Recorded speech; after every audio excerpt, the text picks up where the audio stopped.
Hi, I'm William, an engineer on the product team at Rancher Labs.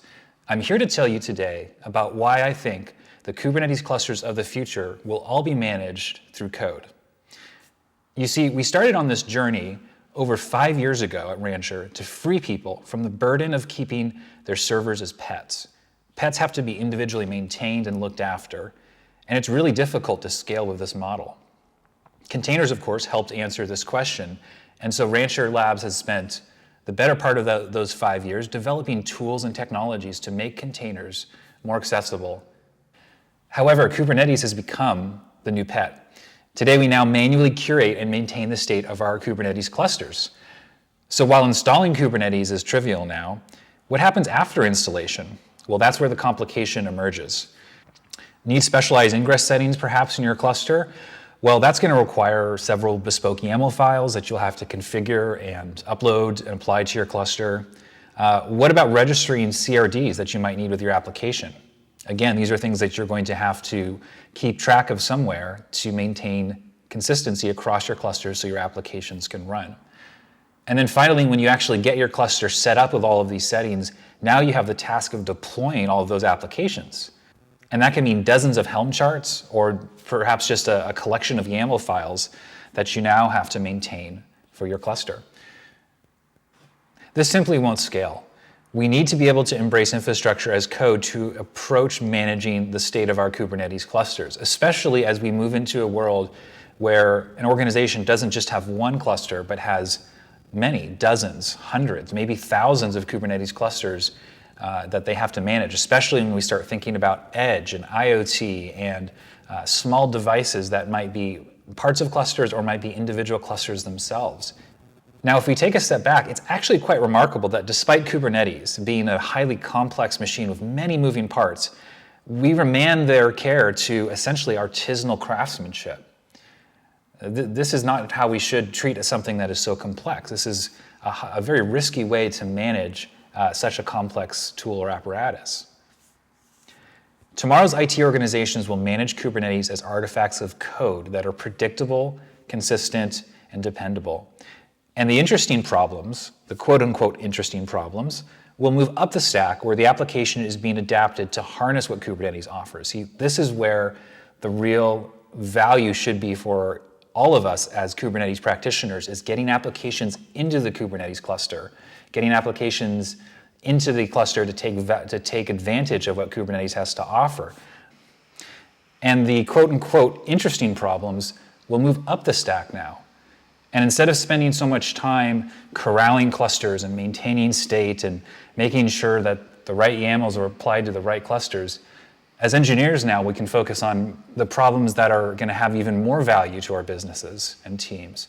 The problems of getting applications into Kubernetes. You see, this is where the fun part starts. This is where Kubernetes starts to become something of significant value to your company, is when your applications are starting to harness the traits, the features, the scalability, the reliability, the ease of use benefits that Cloud Native offers through Kubernetes. And so that's what we want to get to. We want to, as engineers, we want to get to that finish line of where our applications are taking full advantage of the Cloud Native approach to software development as soon as possible. And so what I'm going to show you next now is a demo of this technology that we call Rancher Continuous Delivery. And this is a technology that we built to address these very concerns we've been talking about. How do we manage Kubernetes clusters at scale? How do we manage state in a reliable, repeatable fashion? So I hope you enjoy this next part of the presentation. And again, thank you for joining me today. Hello, everyone, and welcome to our demo of Rancher Continuous Delivery. I'm William Jimenez, Technical Product Manager at Rancher Labs, and I'm excited to share with you today this new technology for managing clusters. So what is continuous delivery? Well, it's a technology that is powered by a new open source project that Rancher Labs has been working on called Fleet. Fleet allows you to manage policy, application deployments, and infrastructure settings across your cluster by simply defining in a declarative format these settings in a Git repo. Fleet allows you to manage Kubernetes policy, applications, and infrastructure settings through a simple declarative syntax. It leverages Git as the source of truth for all your Kubernetes settings. Fleet also provides visibility and control as you apply changes to your clusters, whether you have 1 or 1 million clusters under management. And these features enable a GitOps model that truly scales to meet the most demanding software challenges of today. And the number of clusters is increasing. As companies mature in their use of Kubernetes, they naturally create more clusters. And we see emerging technologies such as IoT and edge computing, which drastically increase the number of clusters under management. So we believe that the future will require some to manage thousands or even millions of clusters. Eventual consistency does not depend on push. It could be that agents that are checking in and thinking metadata with the control we have more visibility, we have understanding of when a transaction completes, and we can also inform the agents as to when they should start the transaction to get that rollout control. So it's really just taking the first iterations to the next step by adding a controller-based model similar to how Kubernetes would use controllers in its distributed topology and applying that to the cluster-level world. So what does the GitOps architecture look like? Well, Fleet is a system of controllers and Kubernetes resources that is designed to handle taking something in Git, taking definitions in Git, which can be a variety of formats such as straight Kubernetes YAML, it can be simply Helm, Kustomize if you want to use that for your formatting of your Kubernetes resources. It takes that code in GitHub or GitOps, takes that code into the repo, and applies it transactionally to the downstream clusters using the agents we talked about. We have the ability to manipulate groups of clusters independently using our cluster groups feature, and it's also a provider-independent shared Kubernetes solution. So while Wrong and a lot of overhead.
Okay, so the first thing we're going to do now is create a cluster group. Now, a cluster group is a way to address multiple clusters in Fleet.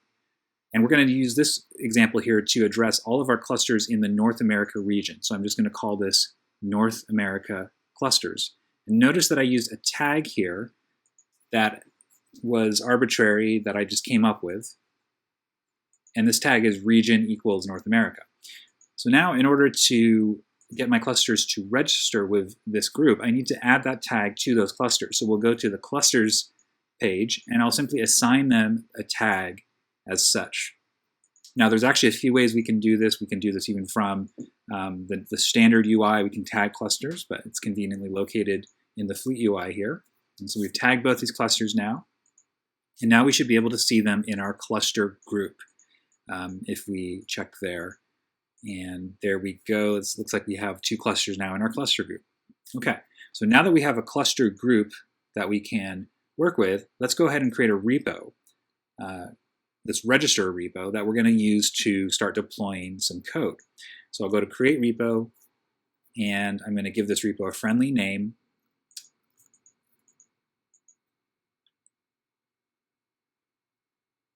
And I'm going to put in the Git URL. In this case, this is on GitHub. It's publicly accessible. And then I'm going to tell it to only look at code in a certain path within that repo. I can use the root of the repo, or I can use a specific path.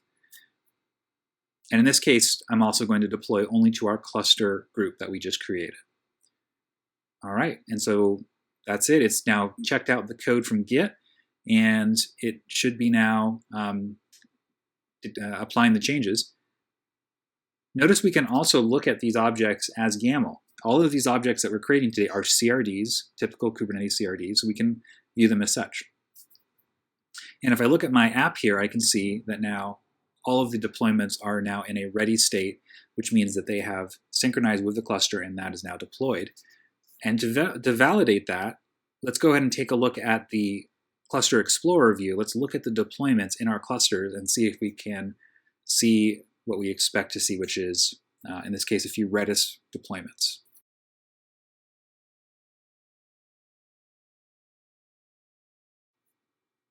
And there you have it. There's our Redis master and slave. And these were deployed through Fleet because they weren't there previously. Now let's take a look at the code that powers Fleet. So here we have a Git repo that we used earlier in our example. And if we take a look at what's inside this folder here from the simple application, we notice that it's actually just made up of simple Kubernetes YAMLs. This is just the standard YAML format that you've always used with Kubernetes. So it can be that simple to get started with Fleet and just start automating your deployments with a GitOps model. So the next thing we want to look at is how we can also manage the Rancher server itself with Fleet. And this is called the Fleet local context. So if we go to this local context here, we see that we have one cluster, the local cluster as we'd expect. This is just the Rancher management servers cluster. And here we can add a Git repo just like we did previously. And we're going to do much of the same thing. In this case, I'm going to deploy the backup operator using Git. So I just simply fill out the form as previous, and now the backup operator information is being synced from Git, and it should start deploying it immediately. And there you have it. It's deployed our operator. Pretty easy, huh? Yeah, it definitely makes deploying and configuring things once you've got it set up a lot easier. And we'll take a look in a second at the Git repo for this context as well, because it's slightly different than when we did last time. And we'll learn some new things about how we can configure things with Fleet and the GitOps model. Now let's quickly take a look at the cluster status itself, and let's see if we can see the deployment of the backup operator successfully working.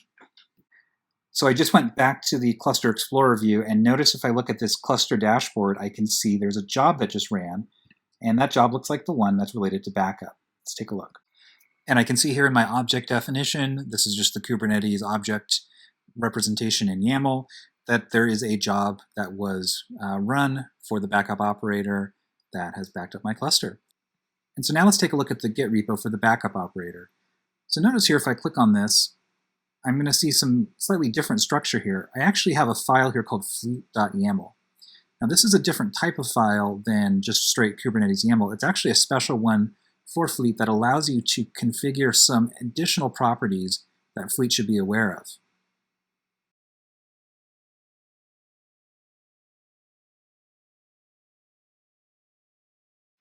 So let's take a closer look at the fleet.yaml. Fleet.yaml is a declarative YAML file that allows us to specify how we should deploy certain resources like Kustomize or Helm or Kubernetes YAML. It allows us to control the rollout policy. It allows us to control how we want the cluster to handle certain conditions or what things we want it to target. But we don't have to use it. We can also just use regular Kubernetes YAML.